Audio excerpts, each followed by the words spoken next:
చంద్రబాబు గారి దగ్గర నేను నేర్చుకుంటున్నాను, బాబు గారు లాంటి అనుభవజ్ఞుడి దగ్గర నేర్చుకుంటున్నాను, లేకపోతే ఆర్థికపరమైన అంశాల్లో బాబు దిట్ట అన్నటువంటి తెలుస్తోంది. ఇదంతా ఓ పక్కన పవన్ కళ్యాణ్ ఉపన్యాసం.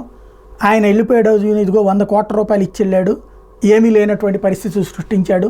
ఇంతకుముందు ఆయన ఉన్నప్పుడు ఎప్పుడు సరైనటువంటి ఆర్థిక వ్యవస్థ లేదు, రాజశేఖర రెడ్డి వచ్చాక బాగుపడింది, జగన్మోహన్ రెడ్డి వచ్చాక బాగుపడిందని ఇటు వైసీపీ వాళ్ళు ఈ విమర్శలన్నీ ప్రతి విమర్శలు నడుస్తూనే ఉంటాయి. అవన్నీ పక్కన పెడితే పవన్ కళ్యాణ్ ఆలోచన ధోరణి అయితే ఒకటి స్పష్టంగా అర్థం చేసుకోవాల్సింది ఏంటంటే, మన శక్తి ఏంటో మనకు తెలియాలి. అది పవన్ కళ్యాణ్ తెలుసుకున్నారు. తను ఇవాళ తెలుగుదేశం వైఎస్ఆర్ కాంగ్రెస్ పార్టీ మధ్యన ఇండివిజువల్గా గెలవడం కష్టమని గ్రహించారు.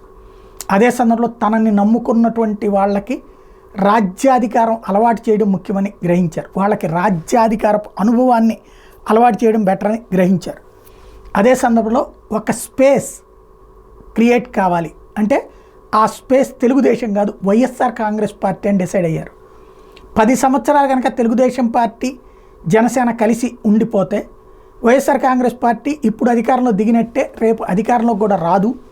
ఇది కొనసాగితే అప్పుడు ఆ స్పేస్ని ఆ తర్వాత తను భర్తీ చేసి ఈ లోపుగా తన అనుభవం సంపాదించుతాడు. కాబట్టి చంద్రబాబు దగ్గర నుంచి అనుభవాన్ని నేర్చుకున్నాను నేను, కాబట్టి నేను ఇప్పుడు సరైనటువంటి నాయకుడిని, నన్ను సీఎం చేయండి అని ఓ 10 ఏళ్ల తర్వాత అడిగితే బాగుంటుంది అన్నటువంటి ఆయన ఆలోచన నాకు కనబడుతుంది. సక్సెస్ అవుద్దా లేదా కాలం డిసైడ్ చేస్తుంది.